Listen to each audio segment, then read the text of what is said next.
Assalamu alaikum.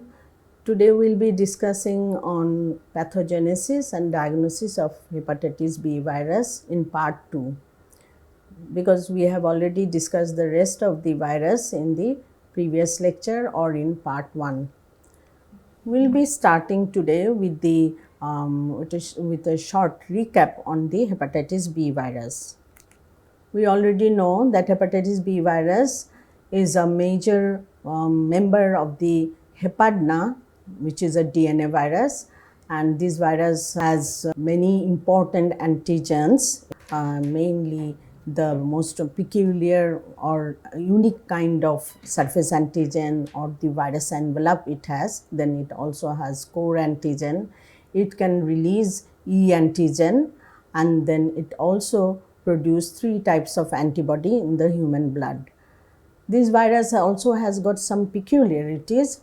The peculiarities mainly are that its core or DNA genome, double-stranded DNA genome is incomplete, and so it possesses both DNA polymerase as well as RNA dependent DNA polymerase or RT enzyme. This virus is strictly hepatotropic, and very importantly, human is the only host of this virus. So let us see the transmission, which already has been discussed elaborately in the previous class. But again, before I start the pathogenesis, I must have a recapitulation on the facts that source or reservoir is the human only. Then from human clinical infection may occur. Then in most of the cases, hepatitis B virus doesn't cause any apparent sign symptoms, or the patient may goes through an inapparent condition, and then either the patient recovers, but in some cases patient goes on bearing the hepatitis B virus in the liver, which makes them a carrier or a constant source of infection in the society. So from the reservoir we have infection or carrier state in a human host. Then from them the hepatitis B virus is transmitted in any of the 3 ways. Number 1, parenteral, which means it can be transmitted to another person through any contaminated needle prick or blood or blood product contacts, or contaminated cut wound. Then it can be transmitted via sexually, and it can be transmitted vertically, meaning it can transmit from an infected mother to the newborn in any form of perinatal transmission. We have pathogenesis to think about. That before we start how it causes liver damage, we must remember that this virus, from the mode of the entry point, it needs to be transported to the liver cell via blood, because the virus binds to the receptor through its surface antigen at the hepatocyte. So the human host cell, liver cell, gets infected, and then after attachment and penetration of the virus in the human cell, it damages the liver cell. Now, how these liver cells are damaged by the virus? Like other 4 major hepatitis viruses, like hepatitis A, C, D and E, it also causes destruction of liver cells by the host immune response, because if the patient is immunologically intact and has an efficient immune response, the liver cells are going to be damaged even more. How this immunopathogenesis occurs, we are going to discuss in the next slide. Thinking of immune response, that the intracellular pathogens or virus mainly causes the cell-mediated immunity or cellular immune response to take the upper hand. And then also humoral immunity can also occur. So here what we have, that in 4 ways the immune response occurs. Number one, the virus or antigen will be bind during the processing with MHC molecule 1, and which will attract the cytotoxic T cell. Cytotoxic T cell, on the other hand, in order to kill the pathogen, will destroy the host cell. You know that how it happens through releasing perforin and granzyme, or so the apoptosis occurs in the host cell. Then the virus may also be associated with MHC molecule 2. In that case, both T helper 1 subset or T helper 2 subset can activate. When T helper 1 subset activates, T helper 1 subset upregulates the cellular immunity. So, helper 1 subset will produce and release gamma interferon. Gamma interferon in turn activates macrophage. That means the macrophage will have more MHC antigen and more phagocytic power, produce more cytokines. So, these activated macrophage then initiates inflammation in the liver tissue, which in turn also damages the liver tissue. Then if MHC class 2 and antigen also leads to the activation of the resting T helper 2 subset, that then humoral immune response occurs, and in that case antibody production occurs. And we know all three type antigens, core antigen, surface antigen and E antigen, will lead to the formation of antibody respectively. Sometimes, when the virus are not expressed along with the MHC molecule, then the virus can be captured or opsonized by macrophage or, immunoglobulin G.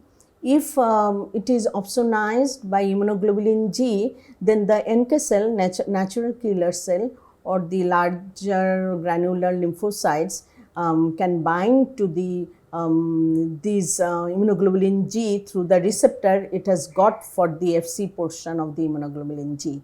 So, NK cell will bind and then it will try to destroy or eliminate the antigen from the body.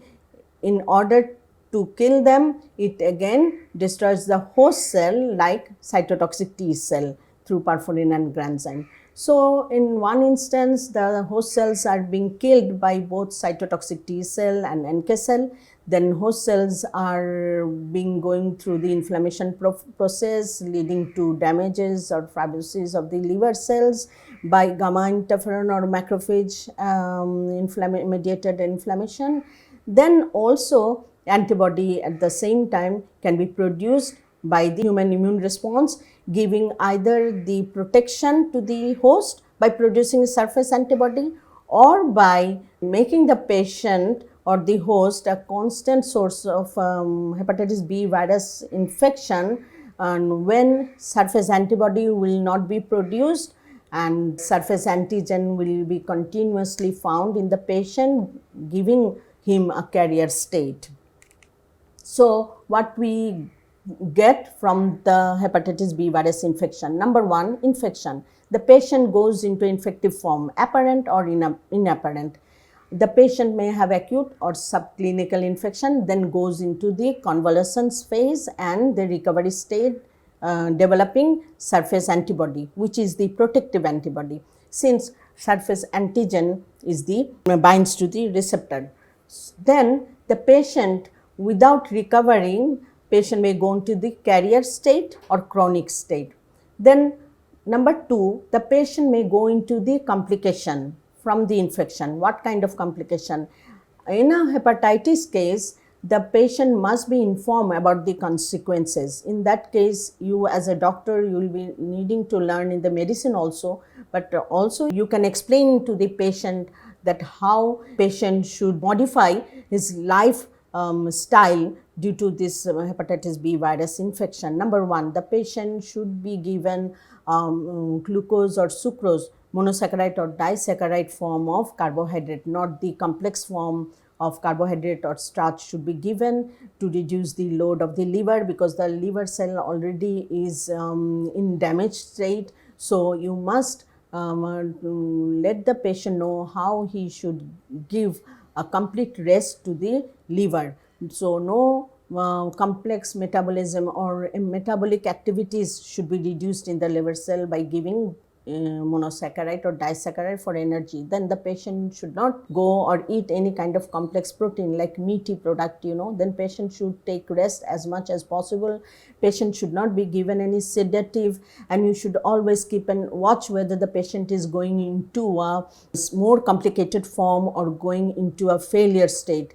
The signs symptoms should be observed, whether the patient has a hiccup, constant hiccup, flapping tremor, then acidosis or bad breath, then patient may develop ascites and any hemorrhagic condition. These things must be informed to the patient, and the doctor should be on watch. So patient may go into this from this state to acute fulminating liver and leading to hepatic failure and death in most of the cases. Then patient may go into a chronicity state leading to cirrhosis and carcinoma in the later part of the life. Patient may also go into a state of carrier stage where without any progression, but the patient in that case must bear in mind hepatitis B virus is present in the liver cell either in active replicating form or in inactive state. And what happens in carrier people, these carrier people who possess the hepatitis B virus or who are surface antigen positive even after 6 months of exposure, and it goes on to be positive even for the rest of their life, they can transmit these virus horizontally and vertically to other people, and they remain the source of hepatitis B virus infection in the earth. Diagnosis. We need to diagnose the patient very carefully. For diagnosis, antigen detection can be helpful, antibody detection can be helpful, and sometimes DNA detection can be helpful. In all the types of antigen detection, interpretation is very much important for you to understand what to do next or to give a valuable suggestion to the patient. We'll be discussing about the interpretation of the antigens first. Before that, let us go through a quick recap on these seromarkers in the peripheral blood of a acute hepatitis B infection. So we can see here that in about 1 month after exposure, the patient will start producing hepatitis B surface antigen in the blood, because surface antigen is profusely produced. Many of them, filamentous or small stomachal form, are without antigen, without nucleic acid, but they are found to be positive in the peripheral blood, and it is screening test has been utilized using this antigen. So by screening test, surface antigen will be available in blood by 1 month, and it remains in a normal course of patient. It remains about for 6 months, then it disappears gradually. At the same time, hepatitis B virus DNA will be found in the blood. Then core antibody develops initially with IgM, which falls gradually and disappears. Then the core antibody IgG will continue to produce for the rest of the life. Then about the surface antibody and E antibody. If the patient recovers from the infection, goes into the convalescent phase, the core surface antibody starts to develop after the window period. Then along with the surface antibody, E antibody also develops in a recovered patient. But in case of the patient who doesn't recover soon and goes on into the carrier stage, will not develop surface antibody. What are the interpretation of the antigens? Number one antigen we do is surface antigen detection by screening test. It can be done in immunochromatography test rapidly, or can be done in ELISA method.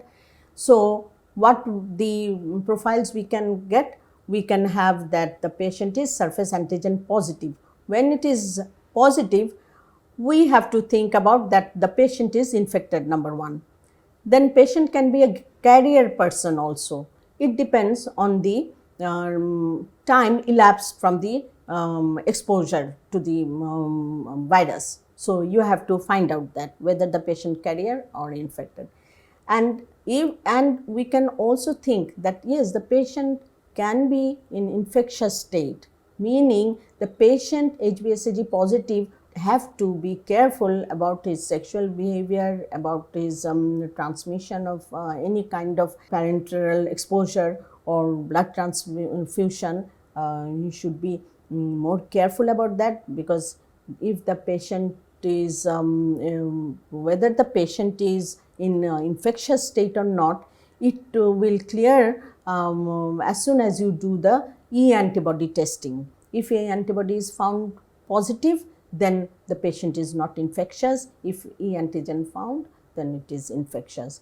Now, I have already mentioned about the E antigen. E antigen finding means the virus is in replicating state or active state. The person is definitely infectious. Talking of antibodies, we have all three type of antibody.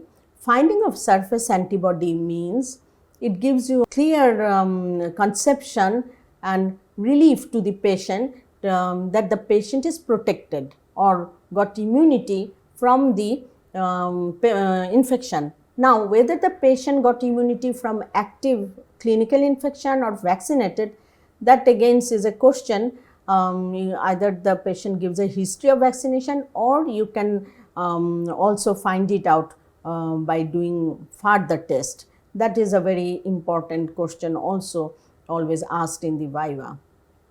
Now, if you find core antibody, that means the number one, patient is infected. Number two, either the patient is in carrier state or patient is cured from the infection. That again will be determined by detection of surface antigen or surface antibody. Finding of surface antigen means a carrier, finding of surface antibody means he is protected. Then core E antibody, which already been discussed, that E antibody is a good sign, meaning the virus is not replicating and the patient is in low infectivity state. This is a period when finding of E antibody can help you with the female infected patients, because I have found many female infected patients want to conceive a child. So, and their carrier, since they are carrier, they want to deliver a baby, then finding the E antibody in their blood will be a good time for the conception. So, then we can also detect viral DNA. DNA can be detected in blood or in hepatocyte through liver biopsy. So, it can be detected to determine the viral load, to determine the carrier state or occult hepatitis B case. Then female carrier patient may go for the DNA detection before conception if she want to make it sure that DNA is not in DNA load is low. Then in case of prognosis of hepatitis B treatment, DNA detection can be done, and in case of co-infection with hepatitis B virus or HIV, before starting or initiating treatment of either one, DNA can be detected. Now, treatment of chronic case. In acute case, patient if develops immunity normally, they do not go for any treatment. But in a patient with a chronic carrier or chronicity, the treatment can be given. Antiviral drugs can directly act against hepatitis B virus, which are usually nucleoside or nucleotide analog such as lamivudine or tenofovir. And this antiviral can be given in the antepartum stage of the pregnant carrier patient also, because it may help them reducing vertical transmission. Then you can include immunomodulator. Alpha interferon is the type of interferon which is produced by the viral infected cell, and then this alpha interferon can act against the non-infected cell by inhibiting the virus infection or infection of the virus to that cell, uninfected cell. So alpha interferon can, and these are called immunomodulator, can be given. They are also found in synthetic form. So we know that alpha interferon is has very potential antiviral effect in infecting new host cell, and gamma interferon is produced during immune response. So please do remember the function of alpha interferon and gamma interferon, don't mix up in the viva. So what are the take home messages for hepatitis B virus infection? We know that perinatal transmission is the most common mode of transmission for hepatitis B virus, and best prevention of transmission can be done by either or both active and passive immunization. We have talked about it in part 1. And perinatal transmission can even occur despite active and passive immunization. You never know. Mother to child transmission of the hepatitis B virus can be prevented by giving antepartum antiviral therapy. We have already said in the previous slide. And neonates can be given breastfeeding by the mother if the neonates is properly immunized within 12 hours after birth by giving vaccination in one arm and human immunoglobulin, hepatitis B immunoglobulin in the other arm from an infected mother born children. With this note, I'll be ending today, and hopefully we'll again see you soon with another topic, new topic. See you then. Allah Hafiz. Goodbye.